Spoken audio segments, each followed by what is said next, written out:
Welcome back to the Juju Rights Podcast. It's your boy, your host, the man of the hour, Justin Juju Jackson. And listen, we made it to episode 2 of the Juju Rights Podcast, which I am so grateful and thankful for all 14 plays we got on episode number 1. Listen, I'm grateful for every play that I get.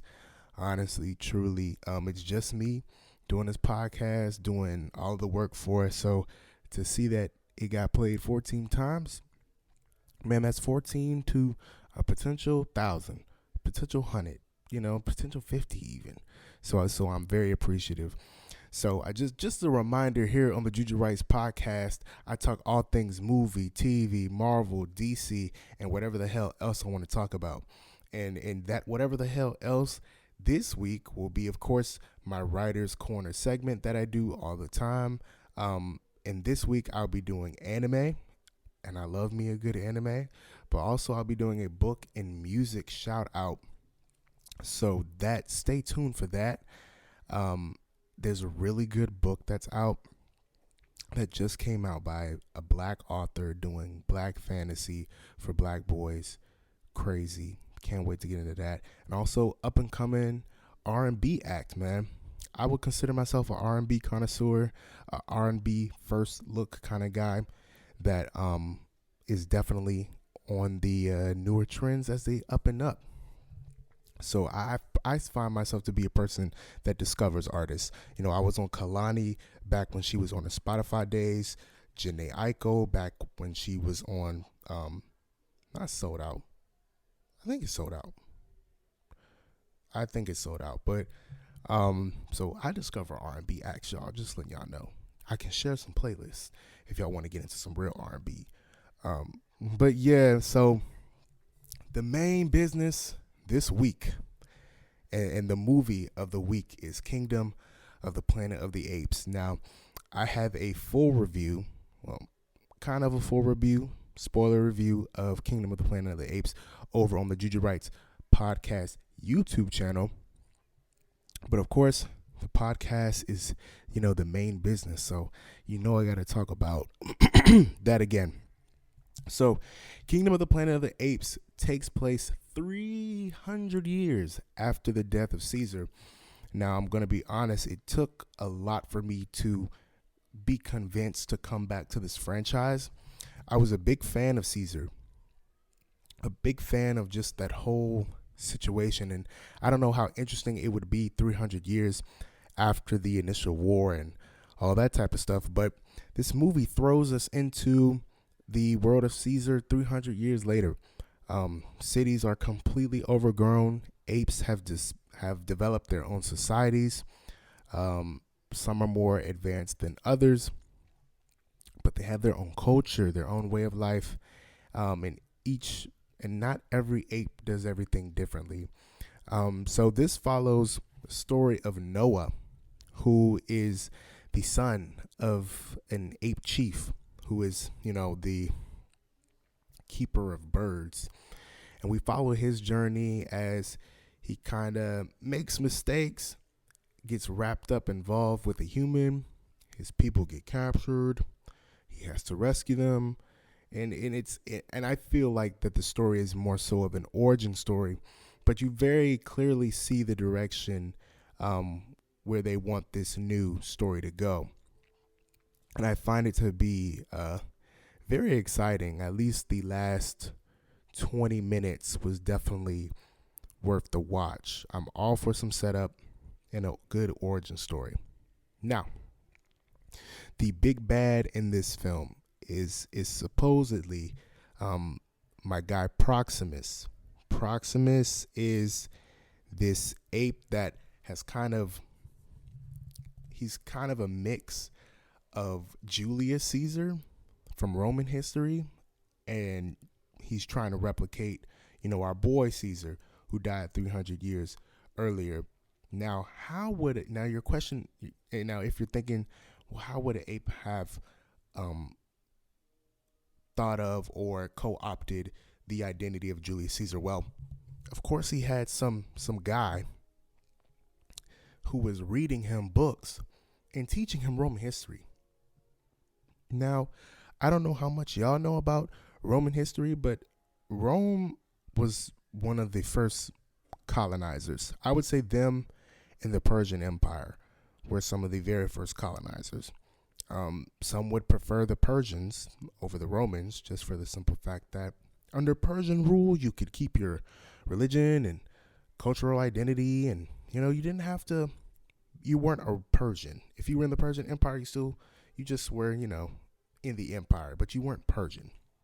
Under the Roman Empire, when you came under Roman rule, you were a Roman, and you were expected to live and do as the Romans did. And so, a monkey, an ape, co-opting that and having that intelligence, that man was out there colonizing. He was out there stealing people, bringing them back, and he's like, this is my kingdom. These are my people. Yeah, I know they had their own cultural identities and had their own way of life, but these are my people now. And you're not going to tell me any different. So he's supposed to be this big bad. They advertise him to be as such, but I wish they had shown more of his origin and how he came to be. But I guess the way that they want the trilogy to go, it really wouldn't have mattered too much if we saw the backstory. I think it would have been nice to give his character more meaning. I think he's just more so a proxy for where the rest of the story was going. So we got monkeys 300 years later, but what happened to the humans, right? What happened to the humans? Some humans have devolved in terms they don't speak, and they're of limited intelligence now. So you think, oh, all humans are just basically wild animals. But some humans still have their ability to think and process and compute. And I think that's the greater story that they're chasing here is what are the humans doing and how do they play into the current role of the apes. And I think it comes to, a great resolution in a sense that, and the point that Noah was making was, look, we just want to live our lives. Like, we don't want to be back in cages, and we don't want to be subservient to humans. We want to live side by side, truly. And the human perspective was told through this girl named May / Nova, because they named her Nova, but she was like, no, my name is May. So told through this perspective of May, it's just that, look, this was ours. The whole world was ours. It was our birthright. But I think that's funny for her to say, but then we were the ones who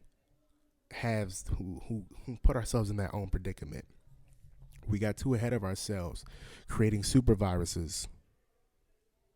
COVID, creating super viruses that unknowingly that we did not know would take us out the way that it did.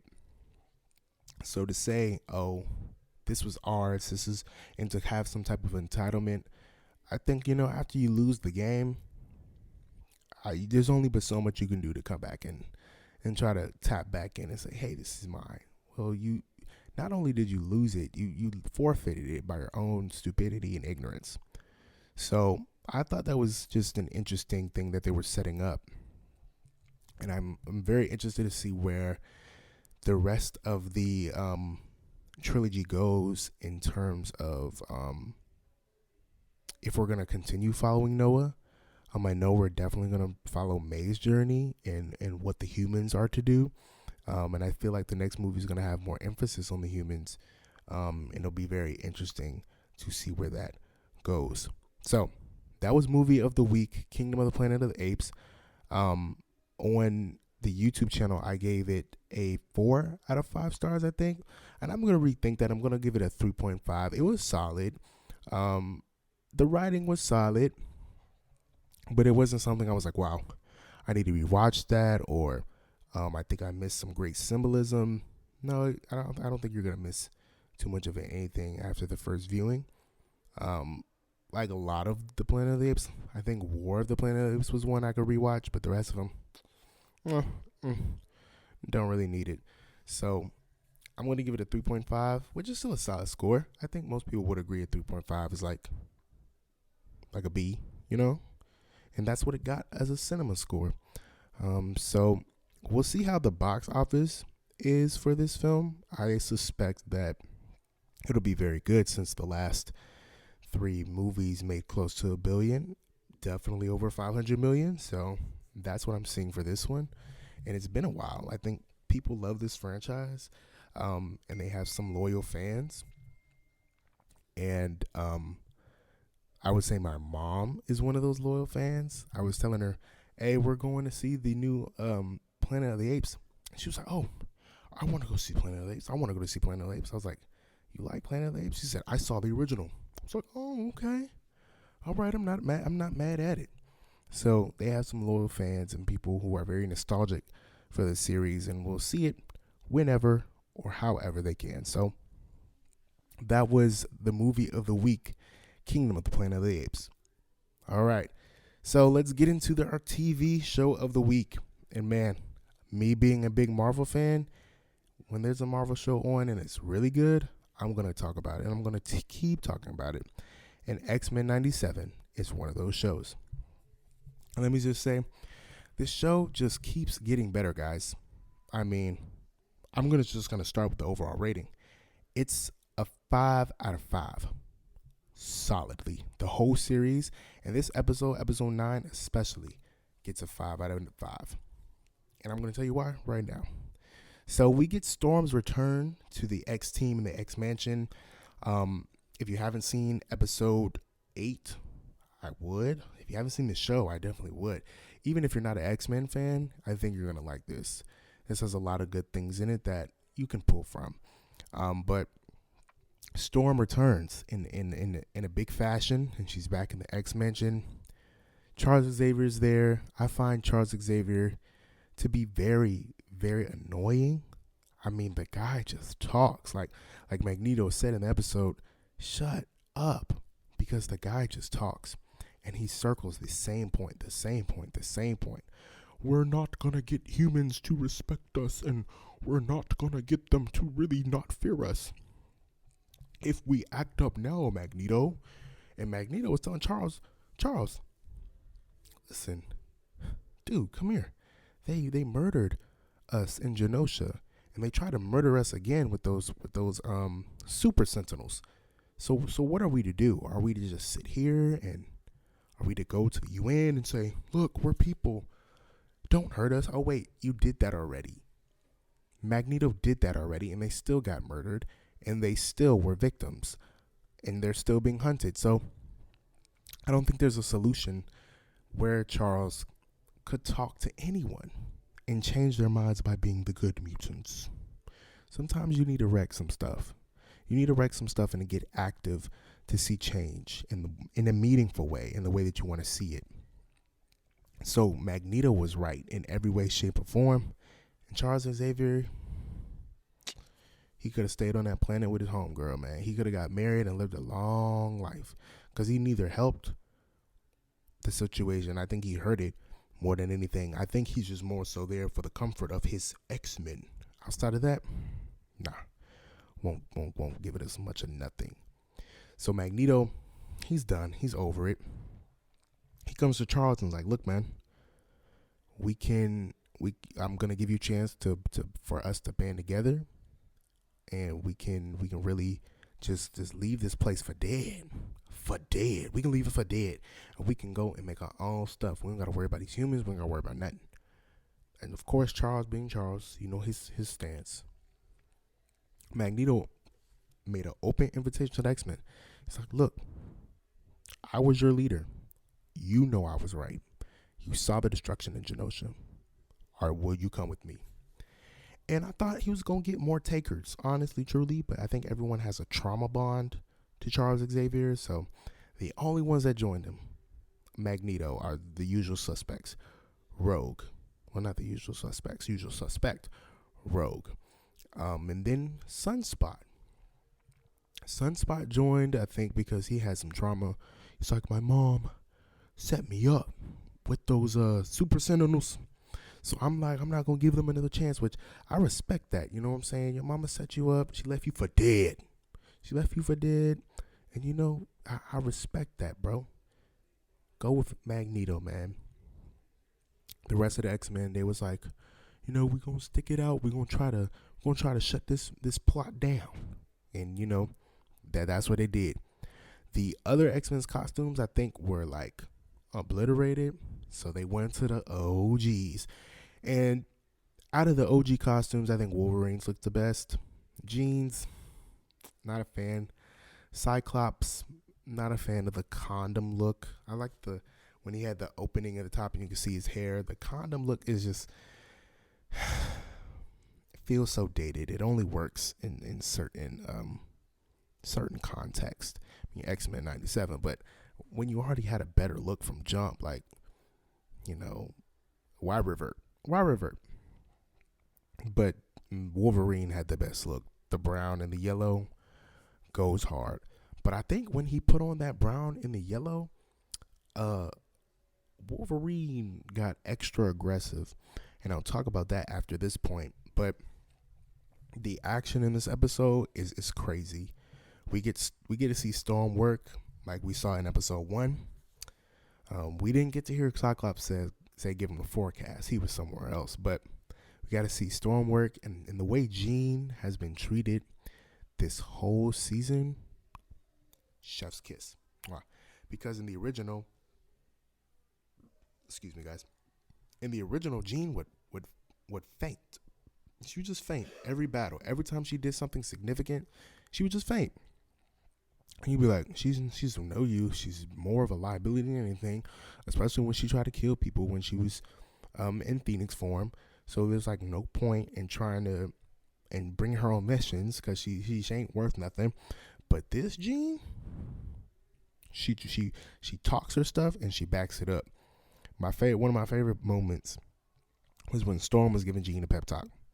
And then Jean was like, yeah. They was hyping each other up. And then Jean was like, make them mind your weather, sister. I was like, whoa, mind your weather. Then Storm was like, make them weather your mind. I was like, I said, Bo DeMayo. If you don't know who Bo DeMayo is the writer and showrunner who is now fired. I don't know what he did. And I don't know, it must have been really bad because this show was gas. And Marvel know the shows is gas. But I don't know what he did, but they fired that man. But his writing, chef's kiss. That writing was dope. That was one of my favorite moments. And the way that Jean was just going toe to toe with what's the old boy name?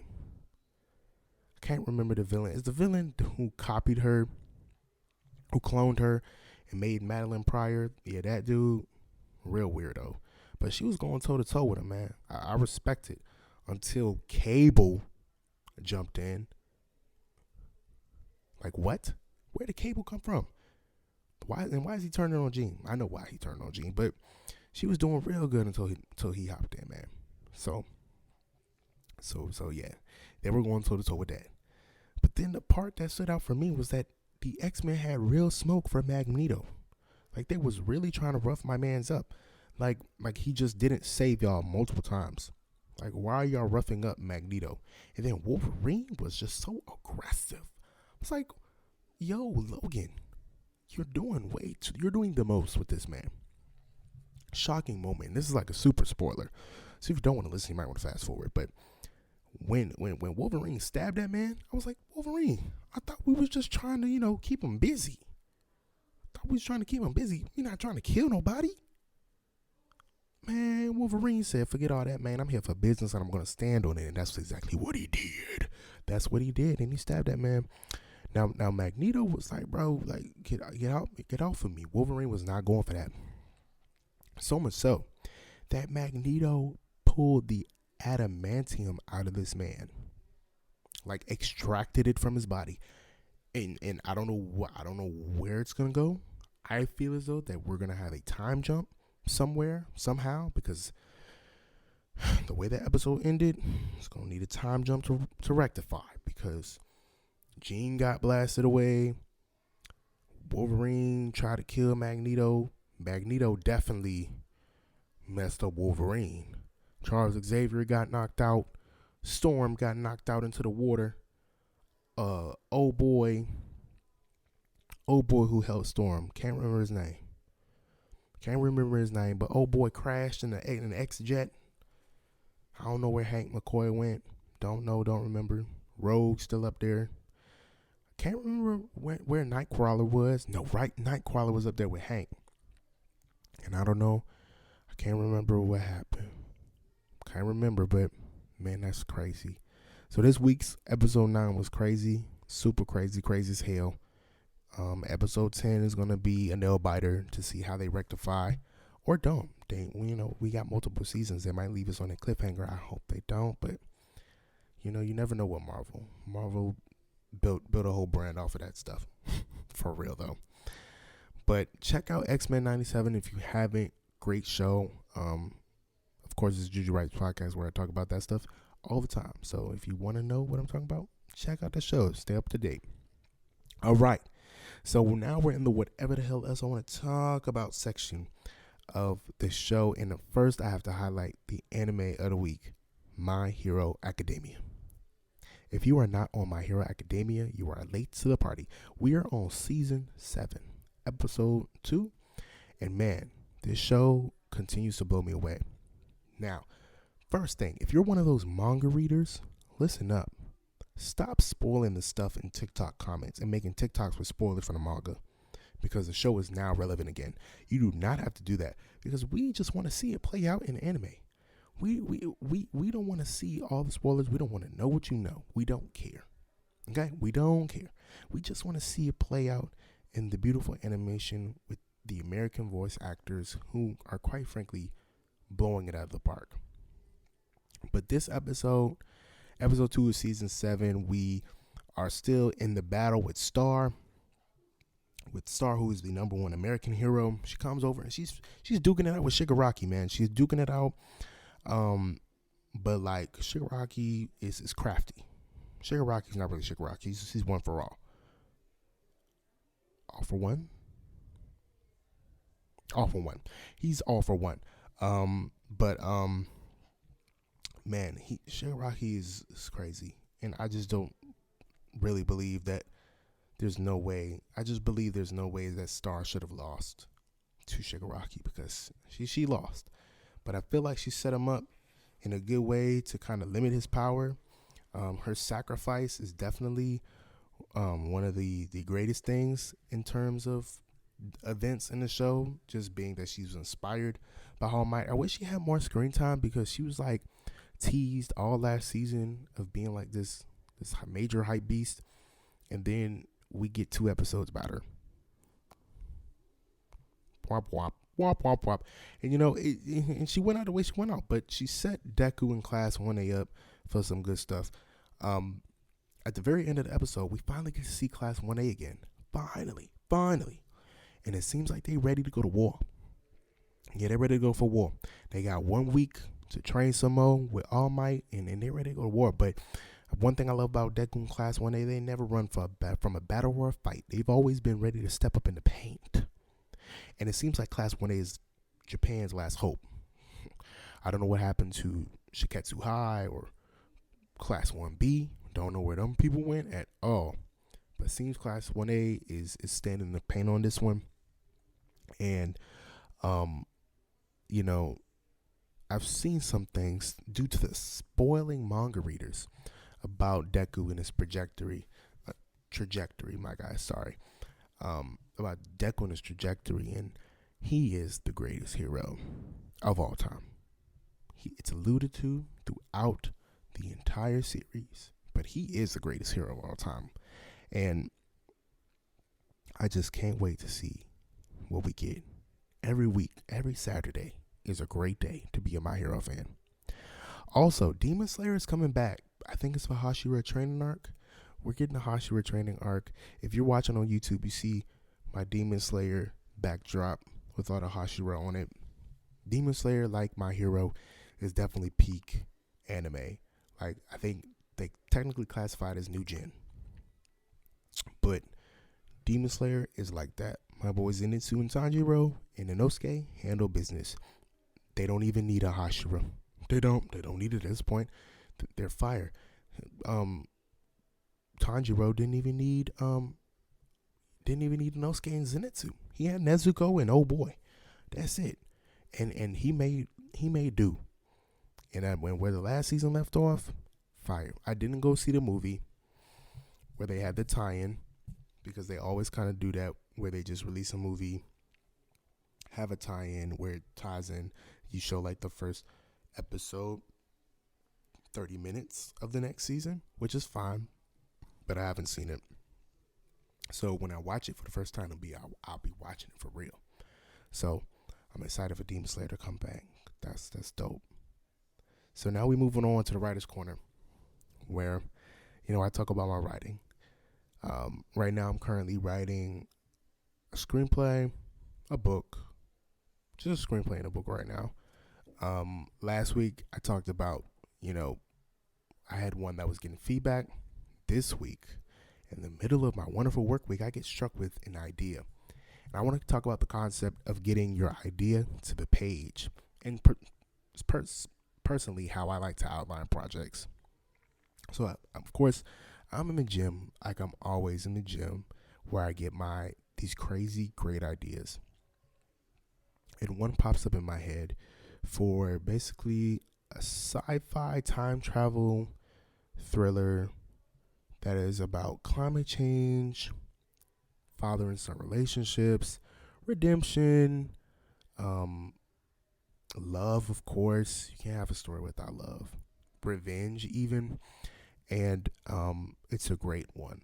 I liken it to Everything Everywhere All at Once, just like how they do like the dimension jumping, but there won't be any dimension jumping in this. More like time travel, and it won't be a whole lot of it. But because the higher concept you get with your ideas, the harder it is for a studio to want to take a chance on said project, because it will probably likely be expensive. But forget it. This is going to be a spec script for me, just to submit to stuff as like my original writing. So I get my idea. First things first, you want to get your idea. You want to know the middle, beginning, and the end. The rest of the stuff you can fill out later. But I like to name a character. I like to get the opening sequence down, and basically I want to get my ending, because you don't want to write and get to this ending that is just unsatisfying and that you didn't account for. So now you're trying to go back into your screenwriting and fix some things so that the ending you came up with 2 months down the line makes sense. No, you don't want to do that. You want to have it charted out. Whether I keep a notebook that has all of my ideas in it. I write out potential storylines. I write out all types of stuff just to make sure that it's right and that it makes sense before I put it into Writer Duet for to get the script churned out. So you want to have your idea. You want to have just like the general plot, 2 characters, the general theme, and what story you're trying to tell. Because you can't write something if you don't know the story you want to tell. And it's not going to be very good. So you want to know what story you're trying to tell. And I tell other new writers on TikTok or Twitter. I have a lot of interactions with writers on Twitter. Well, and we go back and forth, because when I posted my red list results, I got a lot of questions on like, oh, how did you get the script to the red list, blah, blah, blah, blah. And I shared a bit about my outlining process, because I feel like that was the anchor throughout the writing process that made the whole thing easier. And in that outlining process that I mentioned, having the beginning, the middle, and the end, one character named, and then an opening sequence. Then from there, you can fill the rest in, because that you want to have some gray space to play in, so your imagination, because sometimes you just think of things and that are just infinitely better than what you were going to put in anyway. So I outlined that idea that I was talking about at the gym, and it now lives on the page, and I'm excited to get into that. I think it could be really good. All writers think their ideas could be really good, but I think this one could be really good. Just saying. But that's just me. I know I mentioned earlier that I was going to do a book and music shout out. So for the book shout out, I've been following this author for a long time. He's been promoting his book like crazy. I think since November, he's been promoting his project, which is dope. All artists out there, promote your stuff, post your music, post your book, promote your stuff. No one is going to go as hard for you as you are for you. Okay? No one is going to give you a silver spoon and say, hey, we want to manage your social media so we can promote you. No, promote yourself. Nobody's going to care more than you care about your art. And so this author, Ladarian Williams, cool guy. His story is actually very, very awesome. And I hope to get him on the podcast one day. Fingers crossed. Maybe on his next book release. Fingers crossed. But Ladarian went over to Hollywood to become a screenwriter. He's a playwright. And that was like his first bread and butter. And he came out with this book. I think it came out on Friday, called Blood at the Root. Blood at the Root is about a teenager named Malik who has, been through great tragedy and discovers his ancestral magic. I think Ladarian has likened it to like hoodoo, and has different magical elements to it, where the families in his southern town have magic, and Malik gets invited to this magical HBCU called Cayman, and I think the plot of it goes where he learns magic, and of course there's just gonna be a conflict. I have the audiobook. I have yet to pick up the physical copy of the book, which I plan to do this week.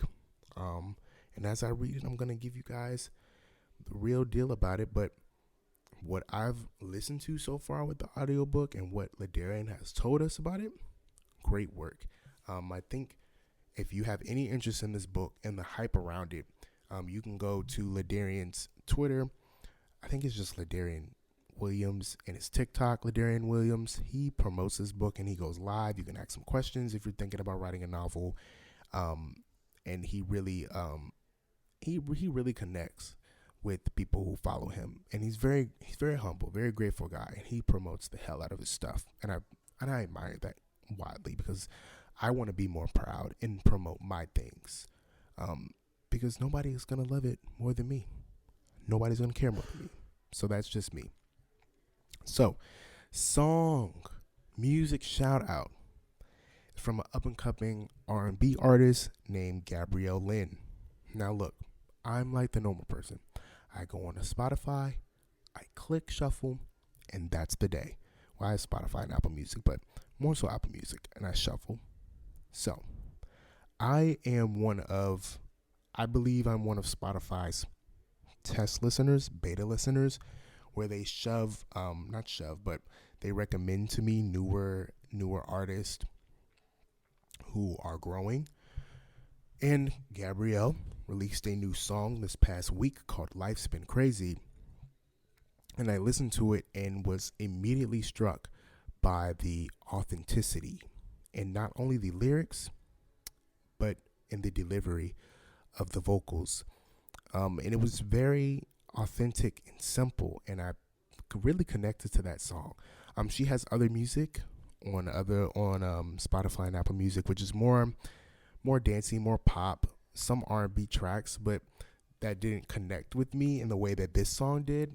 And she has an upcoming project coming out, and I hope more of the project has more of songs like Life's Been Crazy, because it just oozes with that authenticity that you feel like an artist is about to take off when they get to this level of authenticity.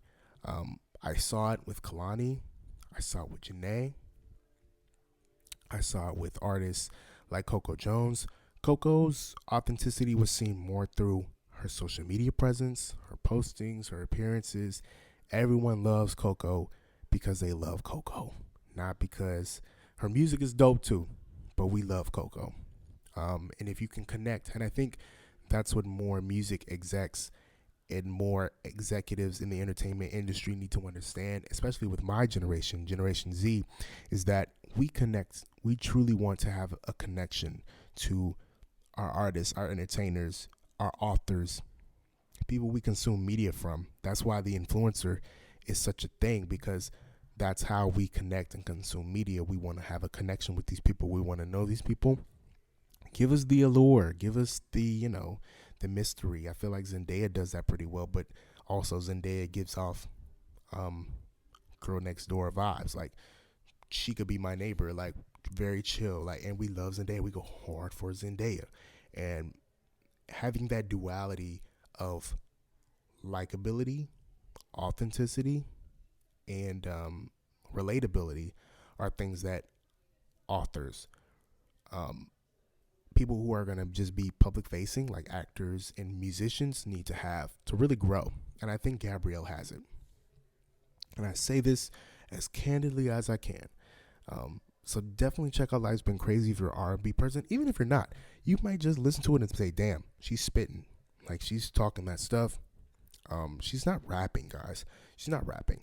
But she is just telling of her experience. And that's what I like about it. So this has been episode 2 of the Juju Writes podcast. I'm coming to you every week, guys. Every week with stuff. So thank you. Just remember to follow the show. Download it. If you want to see this on video format, head over to the YouTube channel. Also have YouTube exclusive, like shorts, reviews, all that type of stuff. So thank you for listening to episode 2 of the Juju Writes podcast, and keep it locked. Juju Writes. Juju Writes. It's the Juju Writes podcast. Get it? Juju Writes. Juju Writes. It's the Juju Writes podcast. Get it?